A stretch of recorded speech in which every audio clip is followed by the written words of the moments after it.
sesión 6. Sí, profesor. Ya, perfecto. Ok.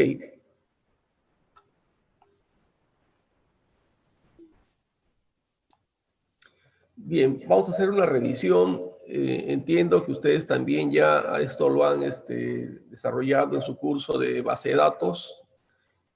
Confírmenme, ¿es así? Ustedes ya han llevado el lenguaje de consulta estructurado.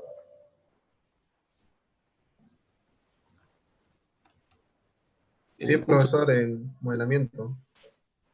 ya han practicado, ¿verdad? Sí, Ya, entonces hoy vamos a hacer un repaso, realmente un repaso, y mañana sí hacemos la práctica completa, ¿no?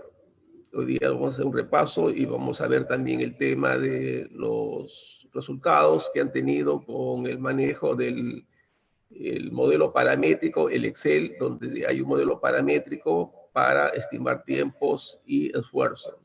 Eh, lo vamos a revisar luego. Bien, entonces vamos a tocar en esta sesión, como repaso, repito, estamos haciendo un repaso. Vamos a ver los comandos y funciones del SQL, cómo se maneja para administrar los datos, es decir, cómo crear tablas, índices y vistas, y esa va a ser materia de la práctica de mañana. Cómo se manipulan datos, insertar,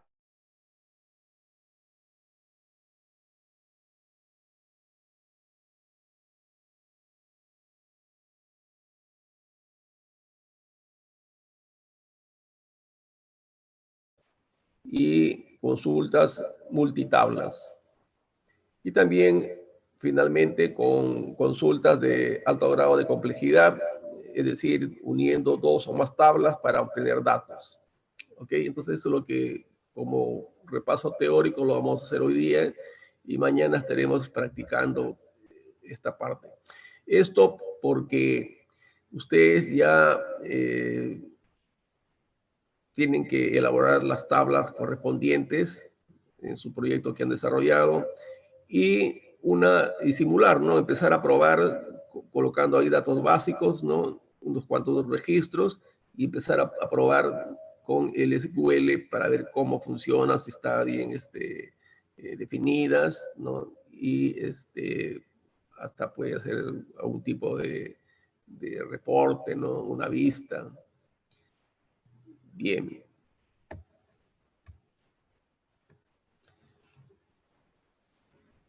Empezaremos diciendo que un lenguaje de datos que facilita, que permite, ¿no? En qué me ayuda, ¿no? En principio es para crear las estructuras, las tablas que se han definido de la base de datos.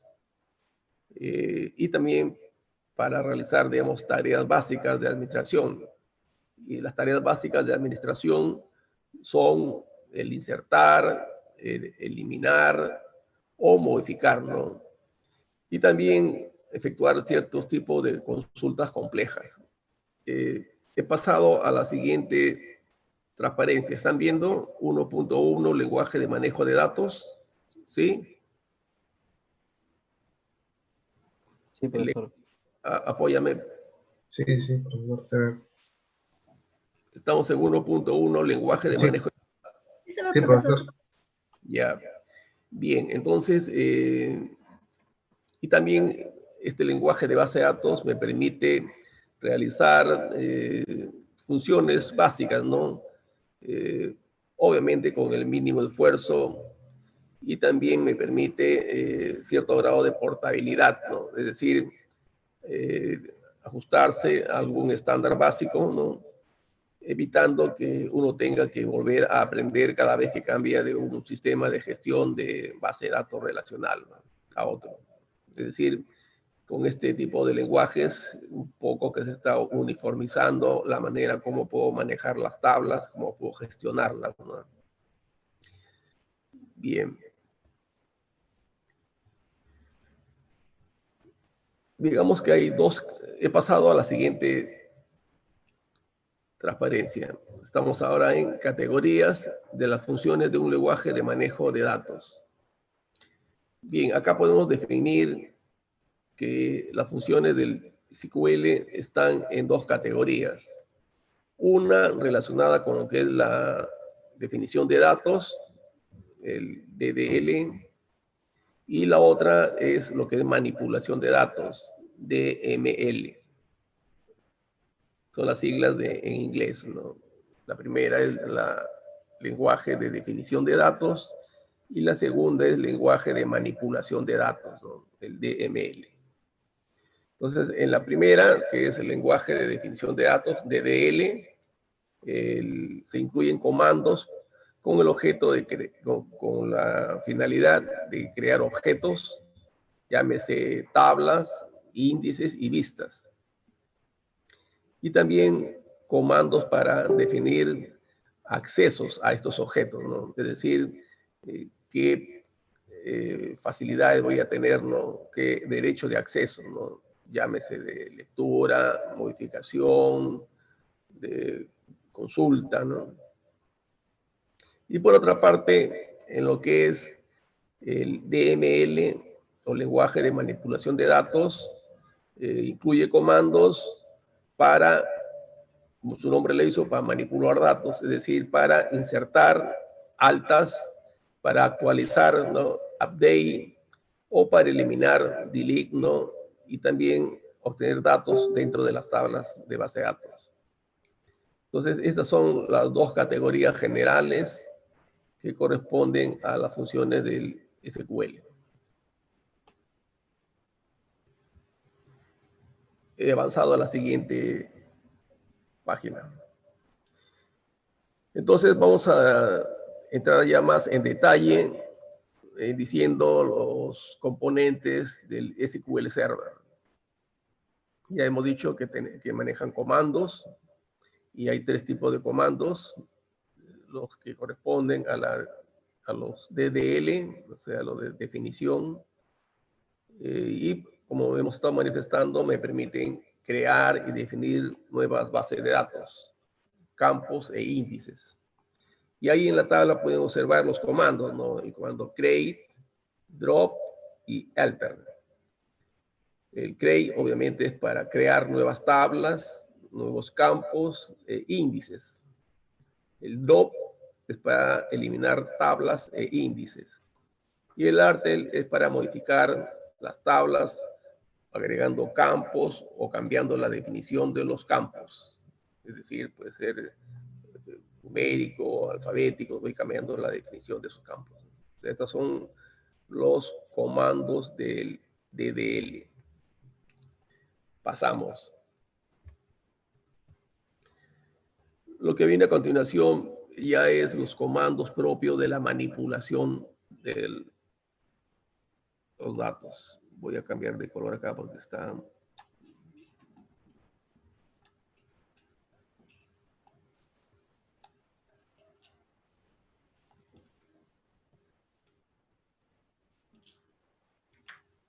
Entonces tenemos el comando select, el comando insert, el comando update y el comando delete. ¿Ok? Entonces hasta ahí tenemos los 4 comandos correspondientes a la manipulación de datos. Con el select me permite, obviamente, consultar registros, ¿no? De la base de datos de acuerdo a ciertos criterios que he indicado, ¿no? En el comando. El segundo, insert, me permite agregar, ¿no? Un grupo de datos a la base de datos. Y también el update me permite modificar los valores de los campos y registros que indiquen, ¿no?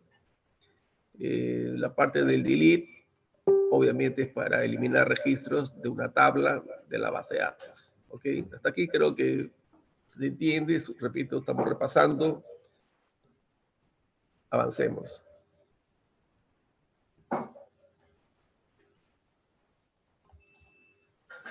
Y tenemos otro grupo, los que se relacionan con lo que es el control de los datos. Es decir, relacionados con aspectos de seguridad, ¿no? Y integridad en el procesamiento concurrente. Entonces le llaman los comandos DCL. Y como tales tenemos básicamente dos, ¿no? El grant y el revoke. En el grant es para asignar al usuario ciertos privilegios, ciertas facilidades, ¿no? Y el revoke es para la inversa, ¿no? Renovar o revocar, perdón, quitar o revocar los privilegios que se le fue otorgado anteriormente. Hay otro grupo, aparte de los comandos, hay otro grupo que se llama cláusulas. Las cláusulas me permiten colocar, indicar condiciones, ¿no? De modificación. Y generalmente son utilizadas para definir los datos que se desean seleccionar o manipular. ¿Qué cláusulas tenemos? Vamos a ver 5 tipos de cláusulas. Las cláusulas from, el where, el group by, having y order by. Estas 5 cláusulas me permiten poner condiciones, ¿no? Para poder seleccionar o modificar las definiciones de los datos con el fin de obtener las cláusulas, o perdón, las condiciones que he colocado en las cláusulas. El from me permite especificar la tabla, ¿no? De la cual se van a seleccionar los registros. El where me permite especificar las condiciones que deben reunir los registros que vamos a seleccionar. Group by para separar los registros, seleccionándolos en ciertos grupos específicos de acuerdo a lo que quiero seleccionar. Having para expresar la condición, ¿no? Que debe satisfacer cada grupo. O sea, ya tengo identificado el grupo y puedo ir y poner una condición.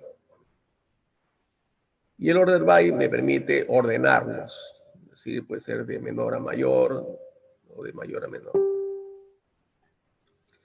Bien, hasta aquí tenemos cláusulas. Y estas son las 5 cláusulas que manejamos. Luego tenemos un tercer grupo llamado operadores lógicos. Y como operadores lógicos basados en álgebra booleana, como ustedes ya conocerán, tenemos el AND, el OR y el NOT.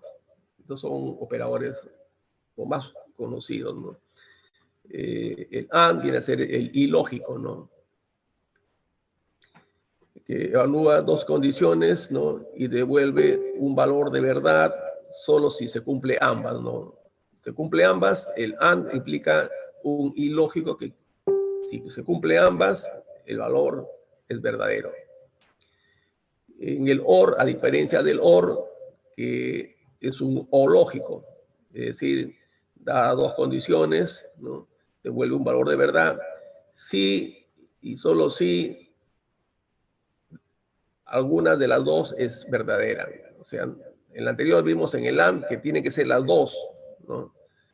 Mientras que en el OR basta que una de ellas sea verdadera, la relación de OR es verdadera.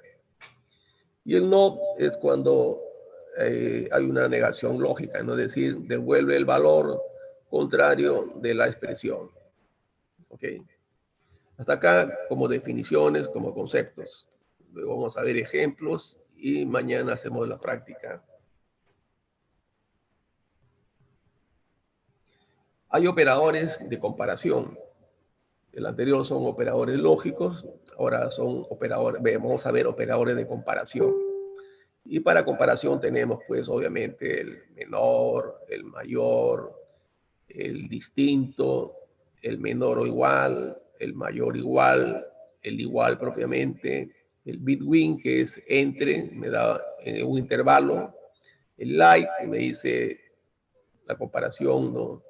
Respecto de un modelo, y el in especifica registros dentro de la base de datos. Bien, hasta acá hemos definido los comandos, los operadores, cláusulas. Ahora vamos a ver operadores que le llaman de reunión en SQL. Y tenemos ahí unas cláusulas del tipo join on. Y como ven, tiene una sintaxis, es decir, una forma de representación, y en ese orden, ¿no? Si no se cumple esa representación, esa sintaxis, te va a dar error. Y acá vemos que arranca con el select, luego viene la lista y el from, de dónde, de qué tabla voy a coger, y un join para ver con qué otra tabla lo voy a juntar, y pongo la condición por la cual voy a reunir ambas tablas, tabla 1 y tabla 2. Entonces, para eso se utiliza el join on. Tiene que ser en ese formato, ¿no? En esa sintaxis para que pueda trabajar. Bien, entonces, esto es, repito, a manera de repaso. Vamos a ver ahora los sintaxis, los formatos de presentación de subconsultas, ¿no? Tipo where, in, group by y heavy. A nivel de subconsultas, en lo que es el where, tenemos, por ejemplo, ¿no? Acá estamos indicando para hacer una comparación, ¿no? Vamos a, como ejemplo, acá hay un formato, una sintaxis, que sirve para encontrar todos los productos con un precio mayor o igual al promedio, ¿no? Entonces, para conseguir eso, entonces, ustedes se imaginan que tienen ustedes una lista de precios de determinados productos. Imagínense un mini market, ¿no? Hay una lista de productos y de esos productos quiero seleccionar aquellos productos cuyo precio es mayor o igual al promedio, ¿no? Entonces, de todos los productos hay un promedio y quiero saber cuáles son los productos que están igual o mayor que ese promedio. Entonces, para ese caso, ¿no? Entonces, utilizo el select con esas identificaciones, con esa sintaxis que estamos viendo como ejemplo, ¿no? Entonces, la lista sería el código y el precio, ¿no? Eso sería lo que voy a listar. Me interesa el código del producto y conocer el precio que es igual o mayor al promedio. Entonces, indico from, de dónde voy a coger de la tabla llamado product. Y la condición es que el precio sea mayor o igual, y ahí viene un cálculo. Ahí viene un cálculo, entonces puedo, entre paréntesis, colocar ahí una función de select que me permita calcular el promedio. Entonces ahí pongo select, que sería en inglés el promedio. ¿Promedio de qué? Del P underline precio. Y desde dónde voy a coger de la misma tabla producto. ¿Ok?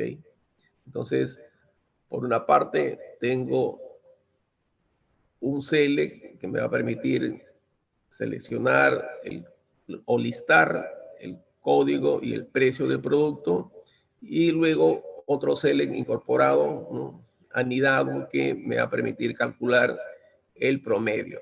De tal manera que cuando yo compare a través del where el precio mayor o igual, ahí va a salir, ¿no?, el precio promedio, y ahí se va a realizar la comparación. Y aquellos productos cuyo precio sea mayor o igual que el promedio, me va a salir en el listado. ¿Ok? Entonces, con la sintaxis de una subconsulta llamada where. Bien, luego vamos a ver la parte de creación de bases de datos a nivel de tablas y vistas, ¿no? O sea, cómo creo la base de datos y luego cómo creo las tablas y vistas. Hasta acá me están siguiendo. Estamos en creación de base de datos, tablas y vistas. ¿Sí? Sí, profesor. Bien. Ok, por favor me avisan si es que hay alguna interrupción. Bien, entonces vamos a ver ahora comandos para definición de datos. Y ahí utilizamos el comando, recuerdan, el comando create, ¿no? Sirve para crear una tabla nueva, ¿no? En este caso, su sintaxis es create table. O sea, indico que el comando es create, voy a crear, y que voy a crear una tabla, table. Y luego viene el nombre de la tabla nueva que voy a crear.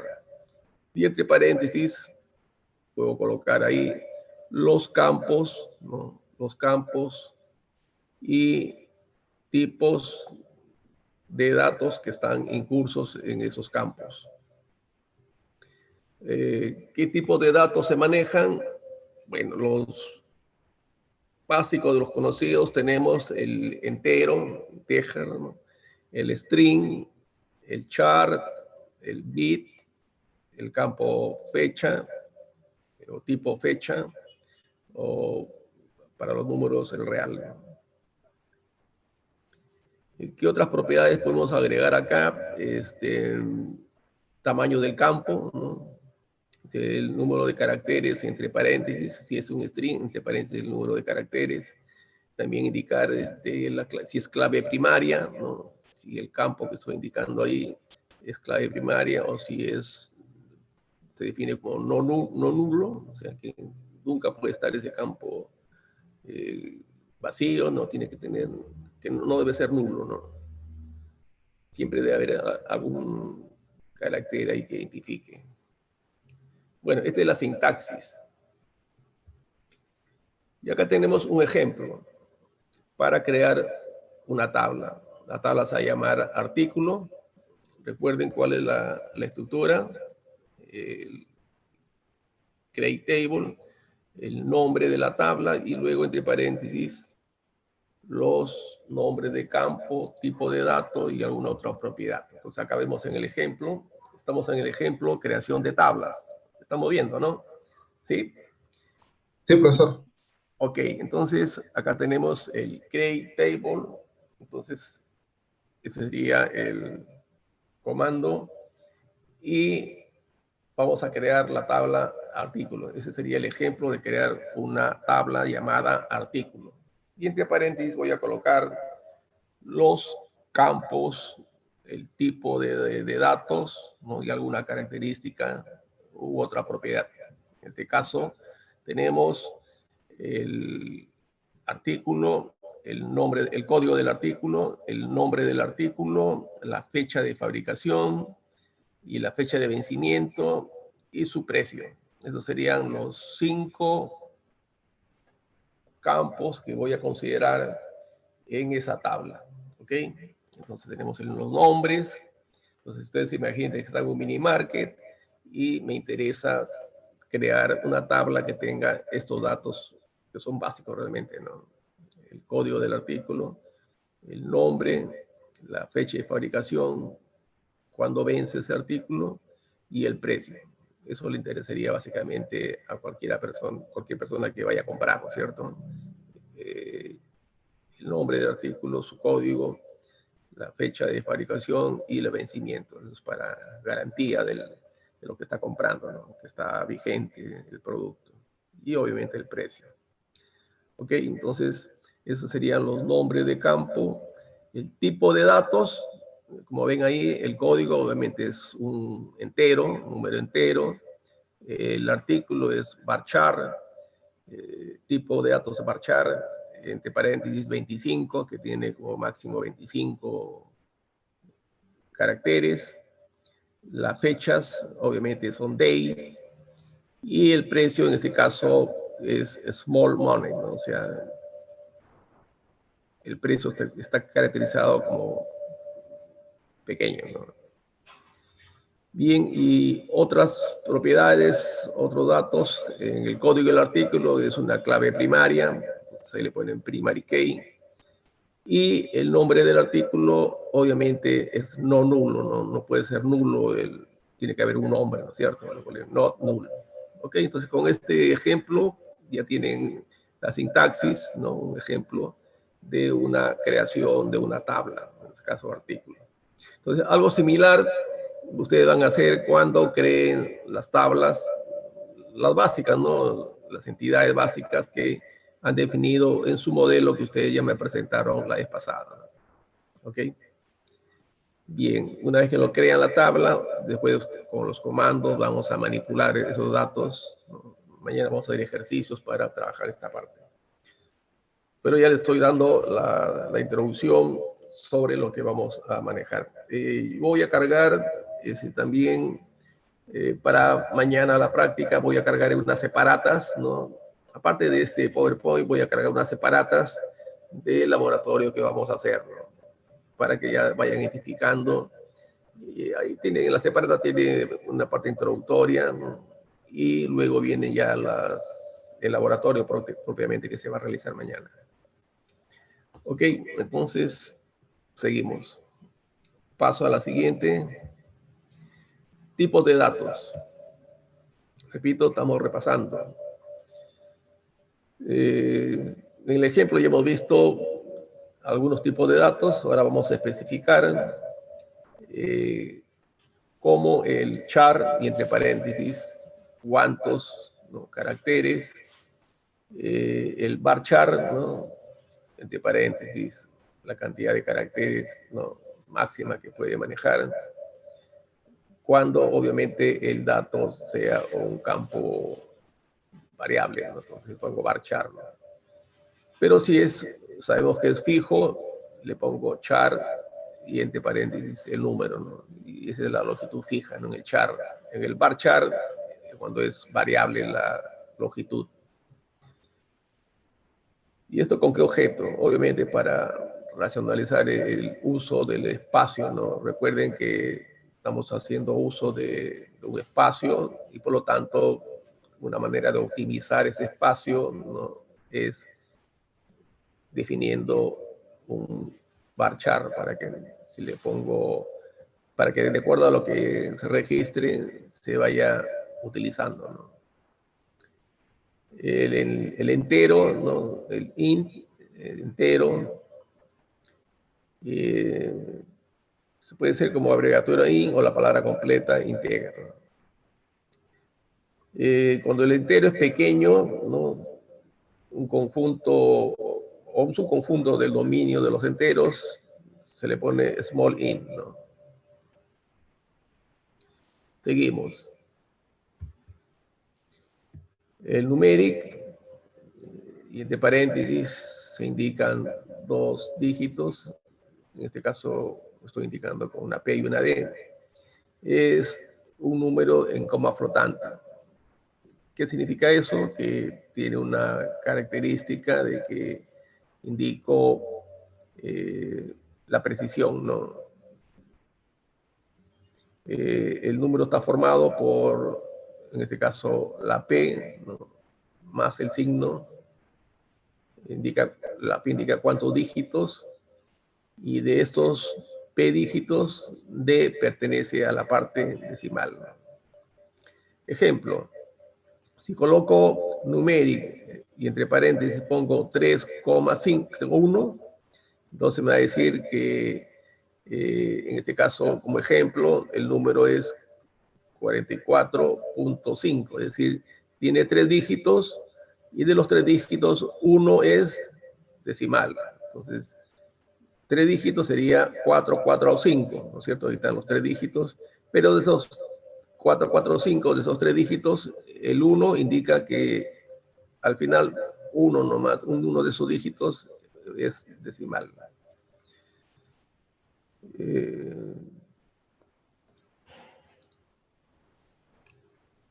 Luego vemos el real, número real, ¿no?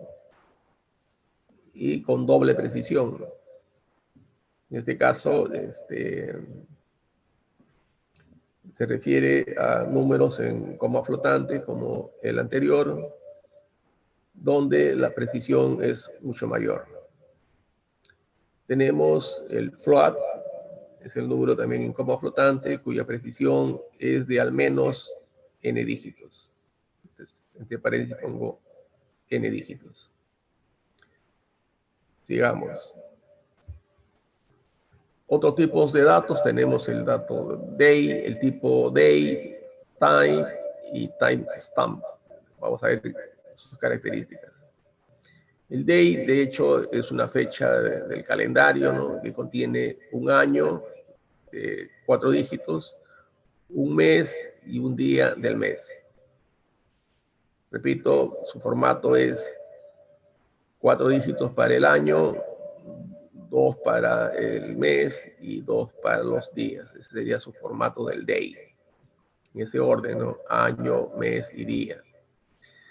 El time para especificar la hora del día, expresada en horas, minutos y segundos. Y indica que se puede usar una variante tipo time, entre paréntesis P, para especificar el número de dígitos decimales para los segundos, ¿no? El timestamp es una combinación de los anteriores, el day y el time, ¿no? Ejemplos, vemos el day, en este caso en las 3 últimas líneas vemos un ejemplo, ¿no? Los valores de fecha y hora. Tenemos el day, me da año, mes y día. En este caso, 2001, raya 0, día, mes 4, abril, raya 25, día 25. Ese sería el formato del day. Y el time sería hora, minuto, segundo, ¿no? Sería 9 horas, 30 minutos, 0 segundos. Y el otro, el que es combinación de ambos, el timestamp, sería año, mes, día y luego la hora, minutos y segundos. Entonces, en este caso tenemos 2001, el mes 04 abril y el día 25. Y luego el time me indica 10 horas, 29 minutos, 1.45 segundos. ¿Okay? Estos son lo que corresponde a fecha y tiempo. Seguimos. Vamos ahora a indicar, crear una relación entre tablas con crédito. Las relaciones entre tablas, dices, suelen ser entre, ¿cómo relaciono dos tablas, no? Lo relaciono a través de la clave principal y indicando una clave externa o foránea, ¿no? Para relacionarla. Es decir, creo la tabla y si esa tabla lo voy a relacionar con otra tabla, o sea, dentro de la primera tabla, tengo que indicar su clave en el foreign key, o sea, la clave foránea, para poder enlazarla. Es decir, la otra tabla tendrá como clave principal el foreign key que yo estoy colocando en esta primera tabla. ¿Me explico, no? Tengo dos tablas, quiero relacionarlas. Entonces, en la primera tabla, vamos a ver la tabla 1 y tabla 2. En la tabla 1, defino, lo creo la tabla, le pongo su nombre y defino los campos. Pero en el foreign key voy a colocar la clave la clave principal de la otra tabla, de la tabla 2, para poder relacionarla. Entonces, la tabla 1 se relaciona con la tabla 2 a través del foreign key, donde indico la clave de la otra tabla. Entonces, a través de esa relación es que puedo juntarlas y trabajarlas luego en conjunto. Bien, hasta acá repito todo esto como repaso y les dejo el material a través de unas separatas, unas guías. Les voy a dejar la guía 2, la guía 4 y la guía 7A, indicadas acá para el laboratorio de mañana. Esto lo voy a cargar en el Uni virtual y de ahí ustedes descargan y van a revisar la práctica para mañana. Ok, entonces con esta introducción, con esta sinopsis, ¿no? Resumen, he pretendido darles un repaso de lo que vamos mañana a practicar. ¿Y qué vamos a practicar? Lo que está indicado en las guías que voy a subir para que ustedes vean cómo vamos a manejar mañana el laboratorio para que puedan practicar todo lo relacionado a base de datos, tanto la creación de tablas como la creación primero la creación de la base de datos, luego la creación de las tablas, sus relaciones entre las tablas, ¿no? Y luego manipular los datos que van a estar en esas tablas. En estas guías, ahí va a estar definido ya toda la sintaxis. Ustedes básicamente lo que hacen es copiar toda esa relación de sintaxis, la pegan en la práctica que vamos a hacer con SQL Server, lo pegan ahí y empiezan a ejecutar parte por parte hasta que luego se crean todas las tablas. Hasta les voy a poner datos para no complicarle la vida. Y en ciertos casos les pediré que ustedes agreguen algunos registros, o sea, para insertar, ¿no? Insertar registros, vamos a modificar registros. Todo esto, ¿para qué? Con el objeto que ustedes lo apliquen, ¿no? En las tablas que ustedes también tienen que ir creando con los que corresponda a su proyecto. No estoy pidiendo completo, ¿no? Sino que estoy pidiendo que vayan creando las tablas principales, ¿no? Unas 3 tablas, ¿no? Y vayan agregando unos cuantos registros, no sé, 5 registros, y vayan manipulando para que encuentren o verifiquen, ¿no? La consistencia de las tablas, las definiciones que han hecho, y de esa manera ya tienen una práctica de las tablas que van a manejar. Esto como una primera parte antes ya del manejo, digamos, final, ¿no? A través del módulo que ustedes están desarrollando. Y esas definiciones de las tablas, las consultas que puedan hacer, todo eso lo documentan y es parte del entregable 2, ¿no? Porque estoy poniendo lo que es el modelamiento de los datos. Y también insertan ahí cómo han creado esas tablas, ¿no? Básicamente un print screen de los resultados que ustedes van a ir teniendo. Y de esa manera cumplimos con la parte de lo que es modelado de datos, que es básicamente definir la parte del conceptual, lo lógico y lo físico de las tablas. Y una forma de cumplir con ello es elaborando casualmente con SQL Server como práctica, ¿no? La definición de las tablas que ustedes han conceptualizado, la parte de descripción de sus atributos y sus campos, ¿no? Sus atributos y las operaciones que puedan realizar con esas tablas. Y finalmente, con qué gestor van a manejar, ¿no? Imagino que será con el MySQL, ¿no? Bien, entonces, hasta acá, repito, es una introducción, una revisión, un repaso, ¿no? De lo que mañana vamos a trabajar. Bien, ¿alguna aclaración respecto a los puntos que hemos estado mencionando? Repito, esto lo vamos a practicar. ¿O quieren agregar algún otro tipo de manejo, ¿no? De las tablas? Repito, esto es solo lo básico, ¿no? Pero puede haber alguna inquietud, alguna consulta respecto a algo más específico.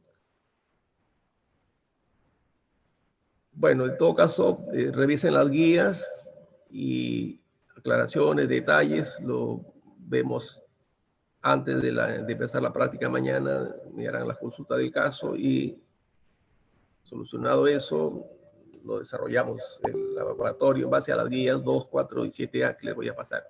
En esas guías, repito, ya está especificado todos las sentencias, todos los comandos que se vamos a utilizar. Simplemente ustedes copian y pegan, y sobre esas tablas que se van a crear automáticamente, puesto que ya tienen ahí las definiciones, sobre eso vamos a resolver una serie de consultas, ¿no? Preguntas que están dentro de estas guías, ¿no? Todo lo vamos a manejar con los comandos que hemos estado indicando en esta parte del taller. Bien, entonces con esto cierro esta parte introductoria y pasaremos a ver, ¿no?, cómo les fue con el cálculo, la estimación, ¿no? Con la estimación, con el modelo paramétrico que les entregué en Excel. Si es que han tenido alguna dificultad, repito, es importante porque esto es parte del entregable, ¿no? Lo que vamos a hacer como estimación de tiempo y esfuerzos en la parte que corresponde a la gestión, ¿no? Recuerden que todo proyecto tiene que considerar también los tiempos, ¿no? Es decir, tiene que tener una idea de cuánto es el tiempo que va a durar el proyecto, y para eso pues hay varios criterios, ¿no? Uno puede ser lo que se llaman el juicio de experto, ¿no? Digamos, un experto puede decir, bueno, en base a las características, en base a la cantidad de casos de uso, en base a proyectos similares que yo he manejado, puedo decirles que este proyecto obviamente va a tener que pedir más información, pero en base a la información, el experto puede decir, basados en su criterio, ¿no?, en lo que se llama juicio de experto, puede decir, bueno, yo calculo que estimo, ¿no?, esto puede durar 5 meses. Ese es lo que se llama la estimación basados en el juicio experto. Pero si quiero ser más acucioso, si quiero basarme en datos ya más aproximados, digamos, basados en algunos modelos, puedo usar el Excel, por ejemplo, que es un modelo que me permite estimar tiempos basados en qué, en lo que se llama puntos de fusión, ¿no?, de casos de uso. Entonces, ahí la base viene a ser los casos de usos que voy a resolver, porque indudablemente los casos de usos, como ya les dije, vienen a ser una expresión de los requerimientos del usuario, ¿cierto? O sea, lo primero que yo recibo son los requerimientos del usuario. En los proyectos que ustedes están desarrollando, en las aplicaciones, si bien es cierto, no han podido contactar con un usuario directamente, o si lo han hecho en buena hora, pero han tenido pues que imaginar, ¿no?, los requerimientos y más también a los puntos que les estaba indicando, y esos requerimientos luego ustedes ya para la parte aplicativa lo transforman esos requerimientos en casos de uso. Por eso la importancia de la matriz de trazabilidad, en la cual ustedes ya me han indicado los requerimientos y esos requerimientos en qué casos de uso se van a convertir, ¿no? De esa manera que todos los casos de uso responden a todos los requerimientos que tengo que trabajar en el aplicativo. Ni uno más, ni uno menos. Todos los requerimientos están representados a través de los casos de uso. Y esto también sirve, ¿no?, para poder manejar el proyecto, ¿no?, para poder administrarlo, para poder gestionarlo. Porque si yo quiero saber cómo va mi avance, yo no voy a estar bien chequeando si el requerimiento ha sido atendido a través del módulo, ¿no?, o del programa que estoy desarrollando, ¿no? Más práctico es ver los casos de uso, el avance a través de los casos de uso. Es más simple porque es lo que maneja pues, el grupo de desarrollo, ¿no? El grupo de desarrollo maneja casos de uso, ¿no? ¿Y qué es un caso de uso? Es una descripción de un escenario en el cual se va a desarrollar una lógica de programación que va a atender el requerimiento del usuario, ¿no es cierto? Entonces es algo más específico y es lo que conoce el equipo de desarrollo, ¿no? Bien, esto como parte conceptual de lo que están desarrollando. Entonces, ¿qué es lo que hemos hecho hasta ahora? Con el entregable 1 hemos definido el usuario, dentro de la organización del usuario, del cliente, qué usuario va a manejar esa parte del aplicativo.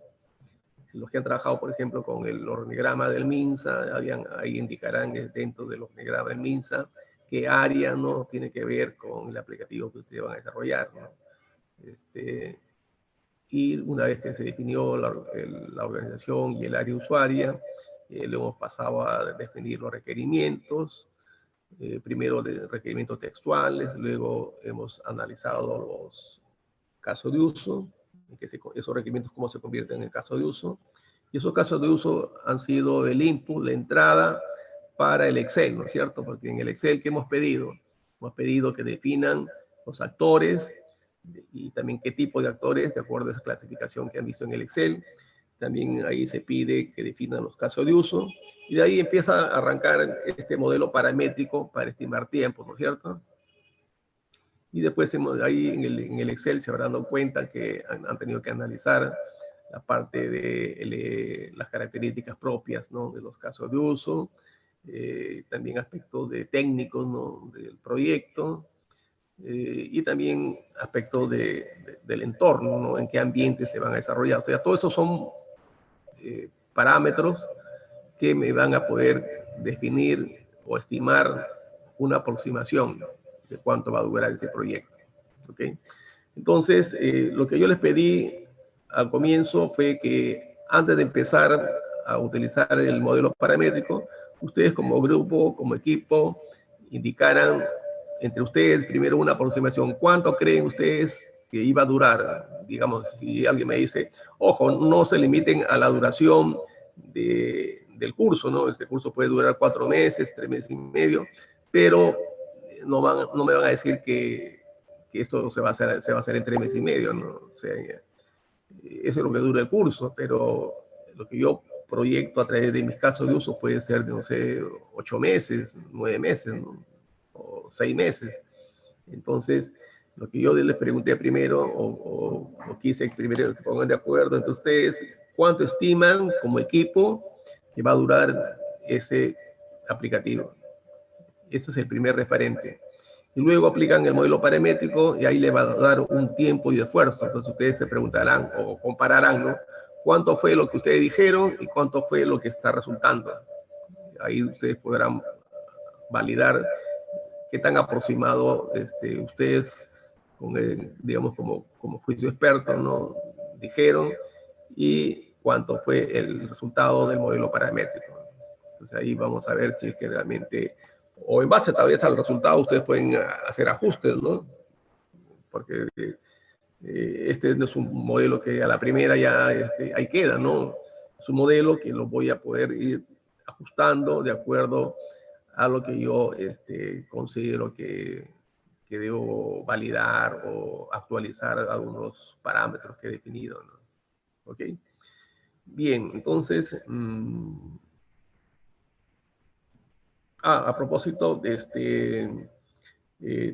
tuve una reunión con el grupo, creo que fue el 4, relacionado con el tema del aplicativo para un colegio particular, ¿no? Y bueno, el grupo nos reunimos y me presentaron la forma como han calculado sus prototipos a través de otro producto, ¿no? Que no era el Balsamiq Mockups. Y por lo menos se ha percibido el trabajo realizado, y en buena hora, ¿no? Porque realmente ustedes saben que herramientas hay, y de software libre hay muchas herramientas, ¿no? Pero de esas herramientas, lo importante es que ustedes por lo menos conozcan y dominen por lo menos una o dos, ¿no? Y estas herramientas también con el tiempo van a ir actualizándose, nuevas versiones, o aparecerán nuevos productos que van desplazando a los anteriores. Y en fin, esta es una dinámica que se da tanto a nivel de herramientas como a través también de métodos, ¿no?, a través de una serie de tecnologías, ¿no? O sea, la dinámica es bien cambiante, ¿no? Dentro de cualquier área que maneje métodos, técnicas, herramientas. Estas van cambiando en el tiempo. Y lo importante está en reconocer cuáles son las que van adquiriendo mayor vigencia, mayor presencia, de acuerdo a las necesidades, ¿no? Porque también las necesidades van cambiando. Nada es estático, todo cambia. Y siempre va evolucionando, va mejorándose, ¿no? Entonces, de lo que he podido percibir de la exposición que hizo el Grupo 4, bueno, efectivamente lo han trabajado, y veo pues que hay funcionalidades interesantes, ¿no? Para poder también manejar, ¿no? Entonces, esto que quede como una experiencia, ¿no? De que en el tiempo todo va a ir cambiando, todo va a ir mejorando, y lo importante es que ustedes por lo menos conozcan y dominen por lo menos una herramienta, ¿no? Una herramienta o un método, ¿no? O una técnica, ¿no? Pero reconocer también que ese método, esa técnica y esa herramienta no se puede aplicar para todos los casos, ¿no? Siempre va a haber casos en los cuales va a haber una herramienta más adecuada que otra, ¿no? Entonces, ese es el trabajo que tiene que hacer el ingeniero, ¿no? El ingeniero, por definición, su trabajo tiene que estar orientado a conseguir el mejor uso de los recursos, ¿no? Los recursos no son ilimitados.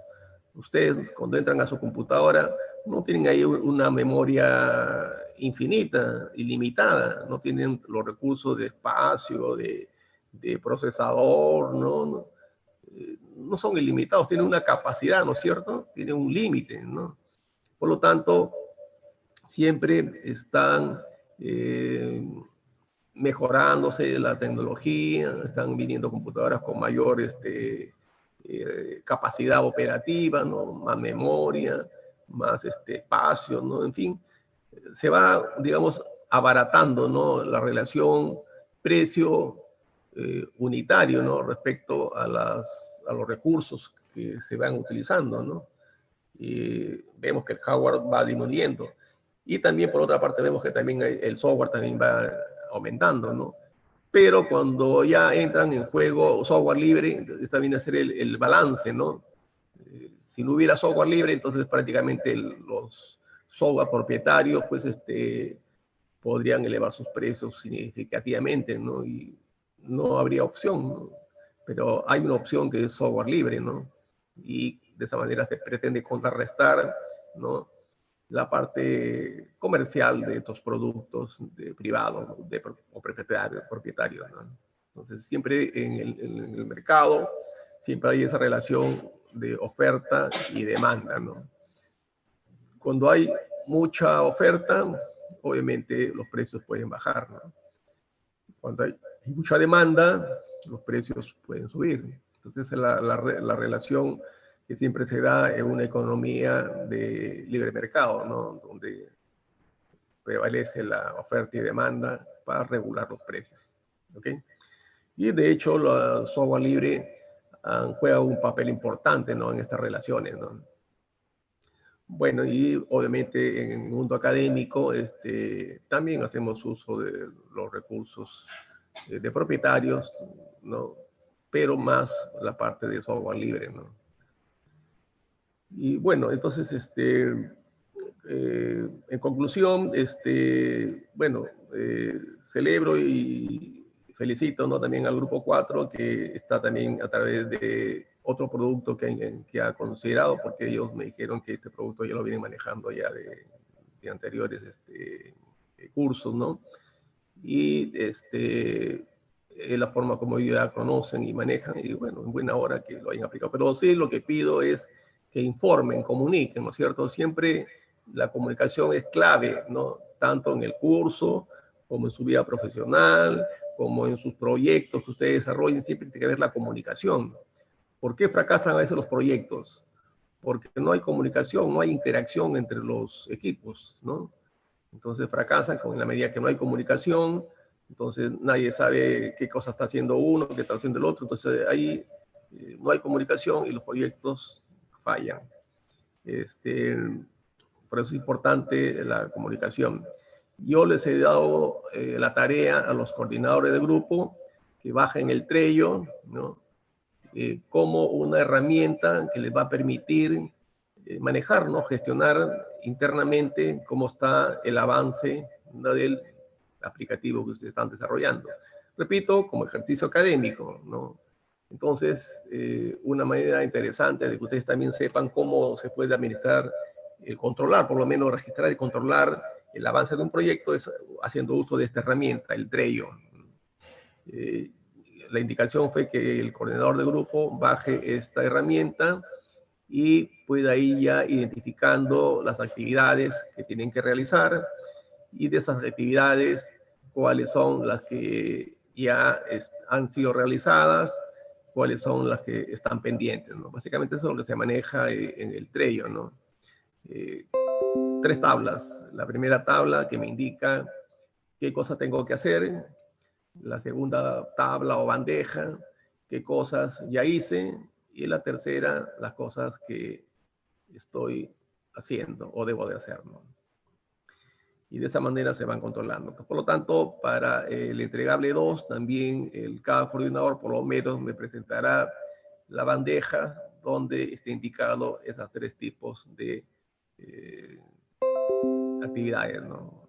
Actividades que planificaron. Como ejercicio, repito, no pretendo que me pongan exhaustivamente todas las actividades que tengan que hacer, no, pues básicamente hay unas 10 actividades, ¿no? Principales, ¿no? Y de ahí de esas 10, cuánto de lo que han avanzado, cuánto es lo que queda pendiente y cuál es la que están ahí realizando, ¿no? Entonces, es una buena manera como poder, digamos, gestionar y administrar un proyecto a través de esta herramienta. Bueno, es una de las herramientas, hay otras, ¿no? Hay otra que también se la recomiendo, que es el Slack, ¿no? Slack también es otra herramienta que ha salido después que el Trello, ¿no? Y también tiene funcionalidades interesantes, ¿no? Que hay que ir revisando. Por lo menos, repito, en todo lo que ustedes conozcan por lo menos 2, ¿no? 2 herramientas, y saber adecuarlas para qué tipo de aplicativo voy a utilizarlas, ¿no? Bien, entonces en lo que es estimación de tiempos, bueno, es todo un capítulo, hasta hay cursos, ¿no? Es todo un curso lo que es estimación de tiempos, porque han surgido a través del tiempo pues una serie de métodos, una serie de herramientas técnicas para estimar tiempos. Recuerden que un proyecto que termina fuera de la fecha programada ya es un proyecto, digamos, que no es exitoso. Un proyecto exitoso se mide en función de en cuánto tiempo terminó, y se terminó en el plazo fijado. Si terminó antes, en buena hora. Premios al equipo porque lograron adelantarse a la fecha.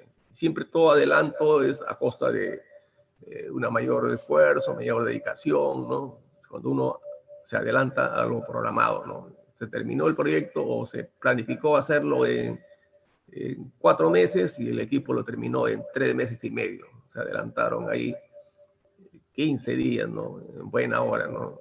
Hubo esfuerzo y tiene su recompensa. Siempre todo proyecto se recompensa siempre los logros, ¿no? Entonces, pero ¿qué pasa cuando se dijeron que lo van a hacer en 3 meses y finalmente salen haciéndolo en 4 meses? Porque pasa, y hay muchos proyectos que hasta no se sabe cuándo van a terminar. ¿Se imaginan ustedes? Ya son proyectos fracasados, ¿no? ¿Por qué? No hubo pues la adecuada planificación, no hubo la adecuada estimación, no aplicaron tal vez la técnica y la herramienta adecuada para estimar tiempos, ¿no? Entonces fracasan los proyectos, ¿no? Porque no hay pues la debida aplicación de conocimientos en estos casos de estimar tiempos, ¿no? Y hemos visto en lo que es estimación de tiempos que también han ido evolucionando los métodos. Inicialmente, cuando se trabajaba en programación estructurada, recuerden que antes de la orientación a objetos, antes de la programación o los proyectos de orientación a objetos, antes había lo que se llamaba lo que era estructurados, ¿no? Y ahí, por ejemplo, cómo calculaban el tiempo en base a la cantidad de líneas que se estimaba, ¿no? De un determinado programa, ¿no? Los programas uno podía calcular ahí, contar las líneas, ¿no? Y decir, bueno, si mi equipo trabaja diariamente, mi equipo puede trabajar, por decirle, 1000 líneas al día, líneas de código, ¿no? 1000 líneas al día. Si yo estimo que mi proyecto va a durar, por ejemplo, no sé, pues 50.000 líneas. Entonces ya pues si cada día hace 1.000 líneas, me voy a demorar 50 días, ¿no? Así a grosso modo, ¿no? Entonces ya tenían una forma como estimar tiempo basados en la cantidad de líneas de código que iban a hacer. Obviamente apareció la teoría de objetos y ahí ya se rompió este esquema, ¿no? Porque ya no era tan práctico la contabilidad de líneas, ¿no? Ni la producción a través de la cantidad de líneas, porque en la teoría de objetos se utiliza mucho, como ustedes saben, la reutilización, ¿no? Es una de las características importantes de la teoría de objetos, ¿no? La reutilización. ¿Y qué significa la reutilización? Significa, si algo está hecho, lo utilizo, pues, si algo ya está probado, si algo funciona, ¿para qué descubrir la pólvora si ya está creado? Entonces simplemente ubicar, seleccionar y reutilizarlo, ¿no? Ganando tiempo, ganando hasta la posibilidad de que me puede equivocar, ¿no? Si eso funciona, hay que utilizarlo, ¿no? Por eso las grandes empresas de tecnología, ¿no? Manejan una serie de librerías, ¿no? Termina un proyecto y todos los objetos que funcionan y están en operación, eso se incorpora a la librería, ¿no? Y ahí se pueden clasificar librerías para diferentes tipos de operaciones, ¿no? Y eso en otro proyecto se reutilizan, ¿no? Gano tiempo, ya no evito errores innecesarios porque no voy a volver a hacer algo que... O hay la posibilidad de que si hago algo de nuevo, me puede equivocar porque el grupo humano puede ser diferente, ¿no? Y cada persona pues, puede equivocarse, ¿no? Entonces, esas son las grandes ventajas de la reutilización, ¿no? Y así como hay empresas que se dedican a reutilizar, también hay empresas que se han dedicado a uniformizar. Ahí vienen los famosos frameworks, ¿no? Bueno, áreas de trabajo, grupos en las cuales ya están cargados ahí objetos, ¿no? Que son ya, digamos, de uso estándar en el mercado, ¿no? Y bueno, eso también cuesta, ¿no? Los frameworks, o también hay frameworks libres, ¿no? Bien, entonces ese es más o menos el esquema hasta ahora del laboratorio que estamos, o de este taller que estamos desarrollando, ¿no? Recuerden que un proyecto no solo pues es la parte técnica, ¿no? También es la parte de gestión, eso es importante, ¿no? Conocer cómo se debe gestionar un proyecto para que termine en el tiempo programado, en el plazo programado, y también, obviamente, con los costos respectivos, ¿no? Porque si yo me demoro más, me va a costar más el proyecto, ¿no? Y por lo tanto, fallo en tiempo y fallo en mi presupuesto, ¿no? Y todo proyecto siempre se maneja con un presupuesto, ¿no? Si yo me paso del presupuesto, significa que es a costa de qué?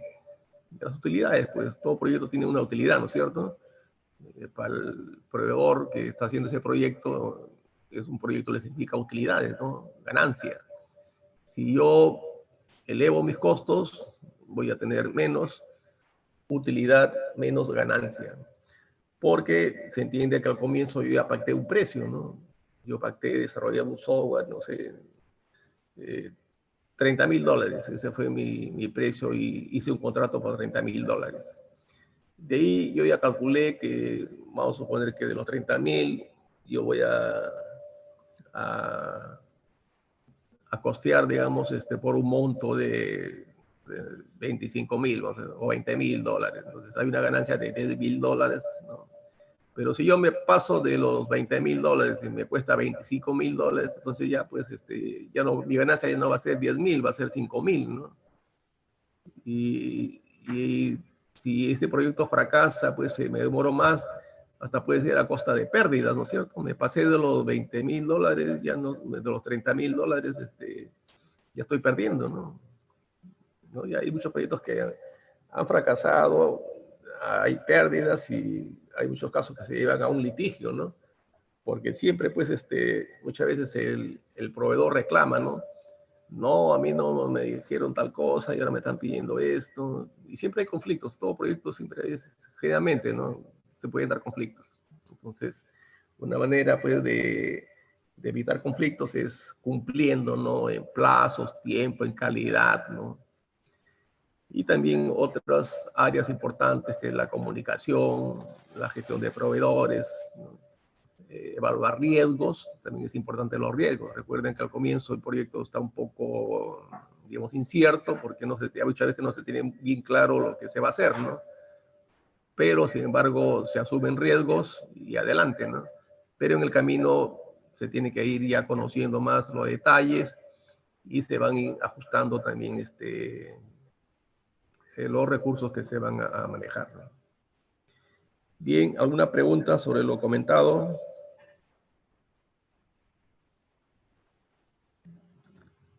Hola, hola, ¿están ahí? Sí, Delegado, profesor. preguntas. Sí. Bien. Profesor, pues, quería hacer una consulta acerca de Trello, ¿Quién habla? el delegado. Juan Ah, Cachi. Sí. Anthony.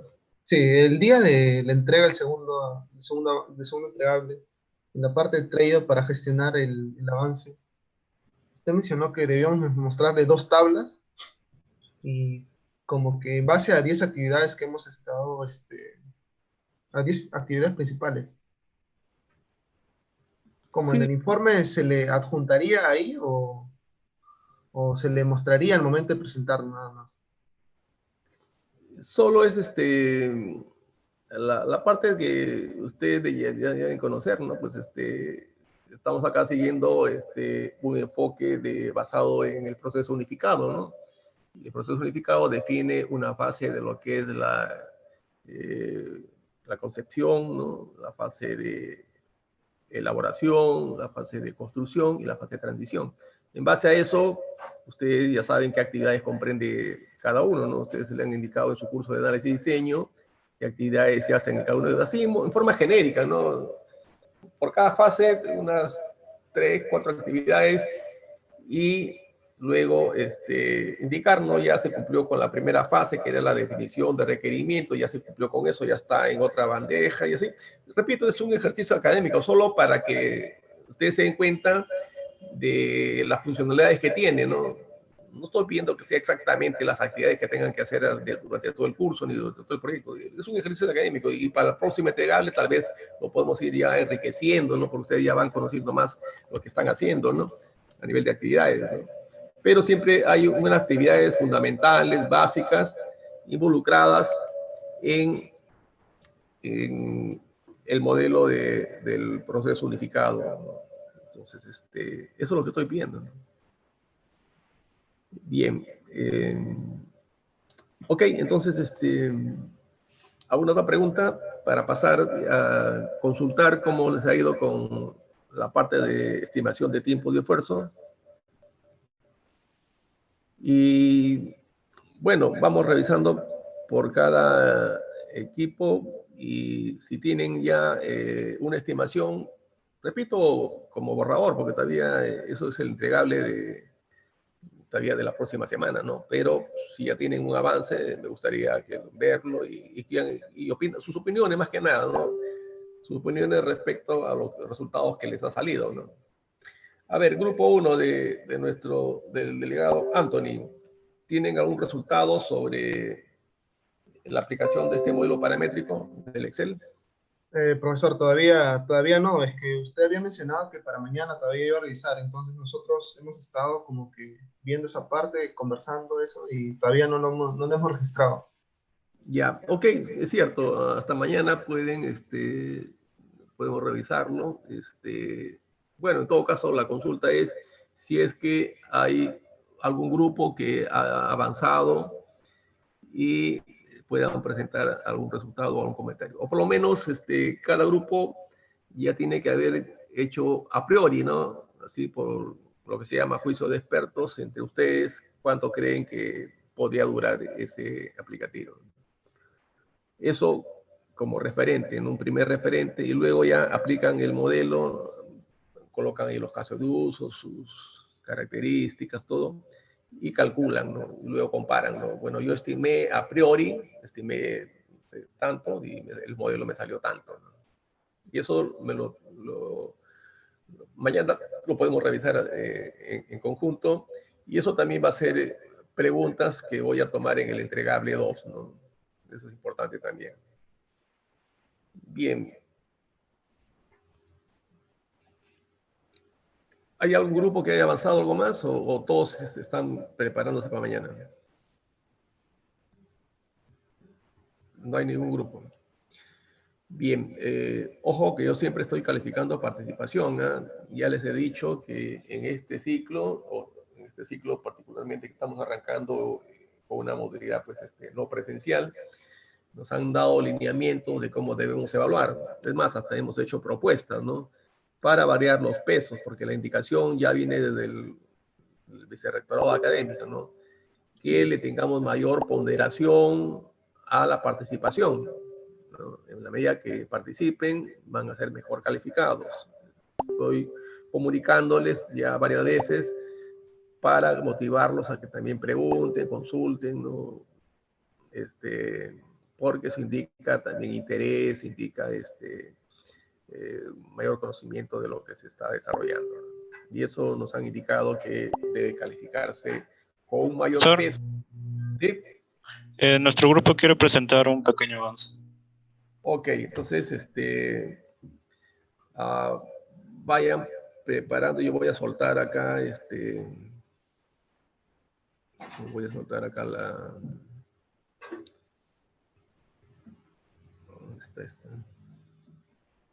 Profe, para poder compartir el trabajo necesitamos que deje de compartir su pantalla, por favor. Sí, pero estoy buscando acá para poder salir de acá.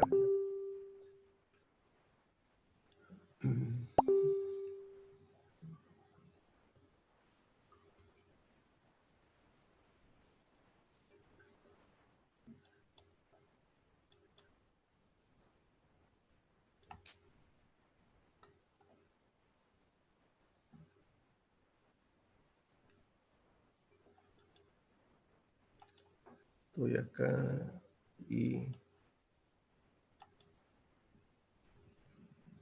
dejar de compartir. Ok, dejé de compartir.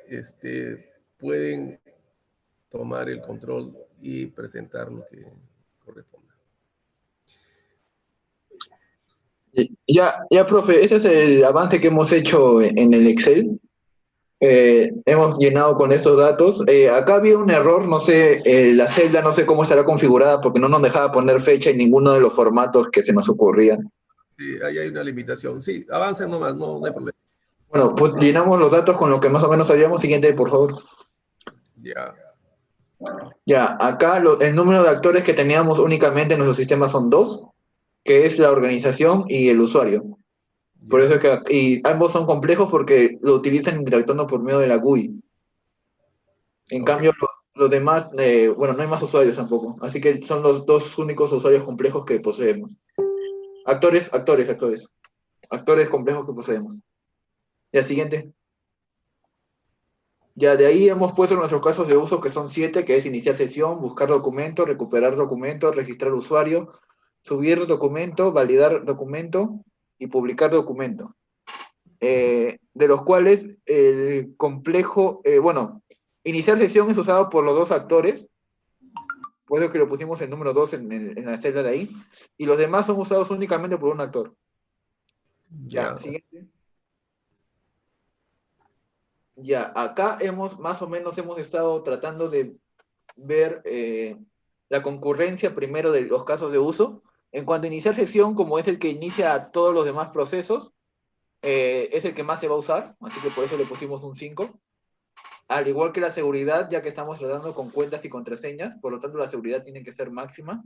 Y la complejidad del procesamiento, como únicamente se trata de extraer datos de una base de datos y compararlos con lo que se está ingresando, no lo consideramos muy complejo.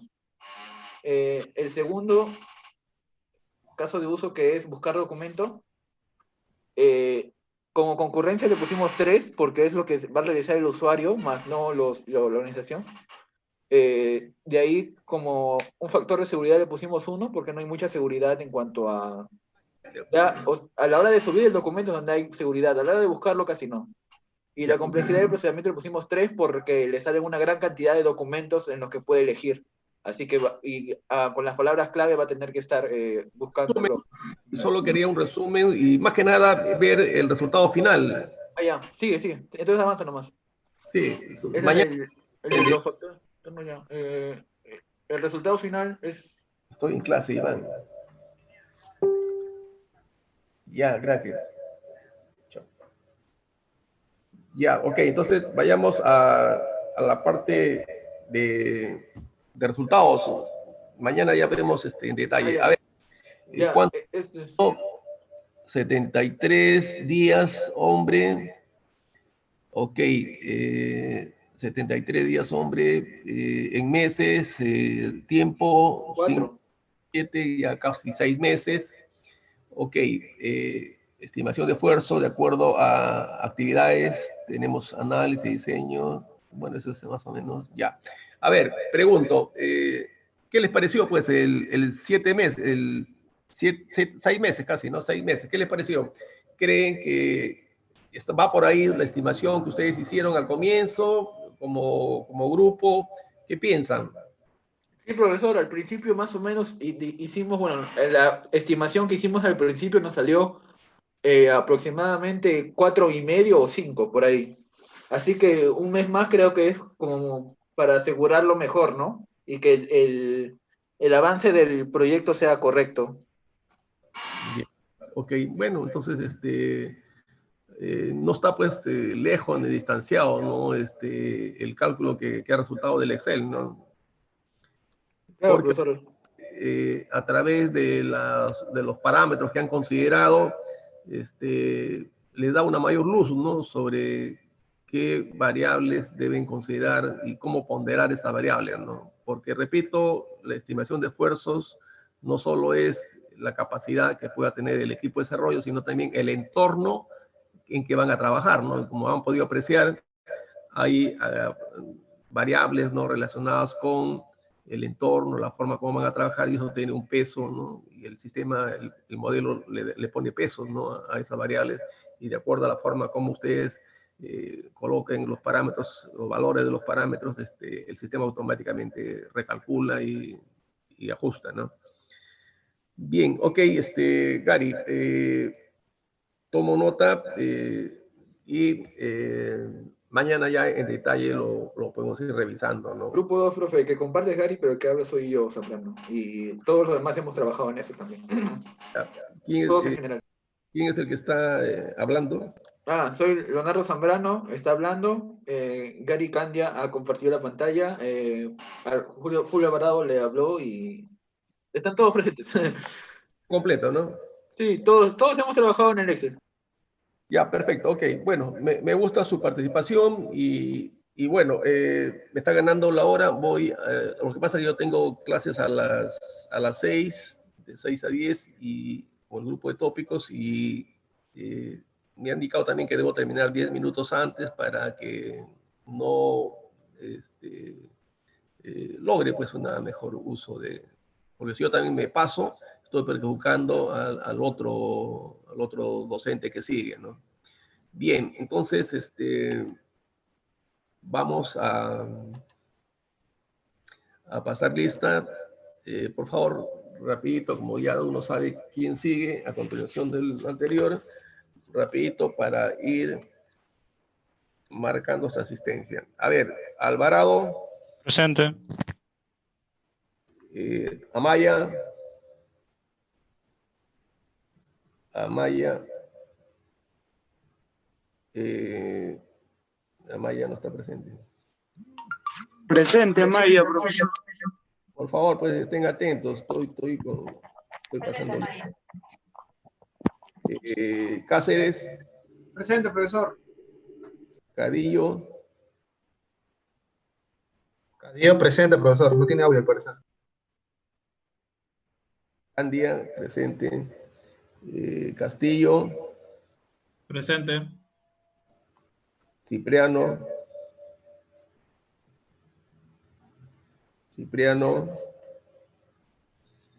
Corso. Profesor, presente, Cipriano, disculpe. Corso. José Luis Corso. Cubas. Jorge Luis Cubas.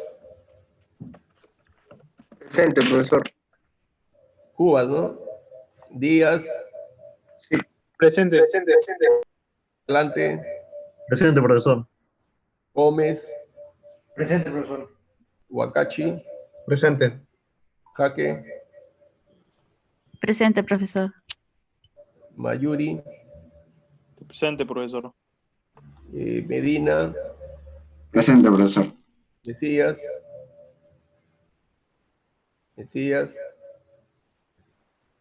Pacheres, Pacheres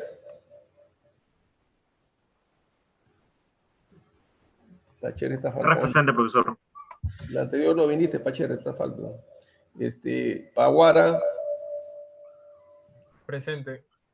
Rocha, Presente. Rodríguez, Presente. Romero, Presente, profesor. Salguero,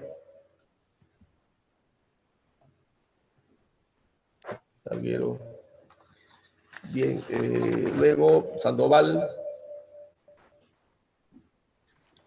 Hércules Sandoval, Suárez, Presente, profesor. Ventura, Presente, profesor. Vívar, Presente, profesor.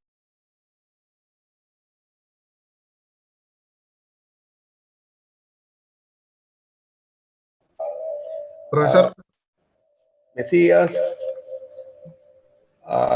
Corso y nadie más. Tengo 3 faltos, son 28 menos 3, 25 y yo 26. profesor, Hay 3 más. profesor, ¿me escucha? Sí, le escucho. Salguero está presente, escrito por chat. No tiene audio, al parecer. Ya, Salguero presente. ¿Quién más? Profesor Díaz también le dije. Díaz. ¿Quién? Díaz. Díaz, no, Díaz sí está. Entonces queda Falto, Corso y Mesías. Ok, bien, entonces mañana entonces hacemos la práctica más intensiva. Más tarde voy a subir el material. Después de las 10, porque tengo clase hasta las 10. Ok, entonces agradezco su participación y mañana ya afinamos detalles del Excel y vamos a tocar el tema del SQL Server. La práctica es relacionada con manejo de datos de las tablas que ustedes vayan a ir creando. Bien, ok, gracias y hasta mañana. Hasta mañana, profesor, gracias. Ok, Mañana. profesor. Gracias. Profesor, gracias.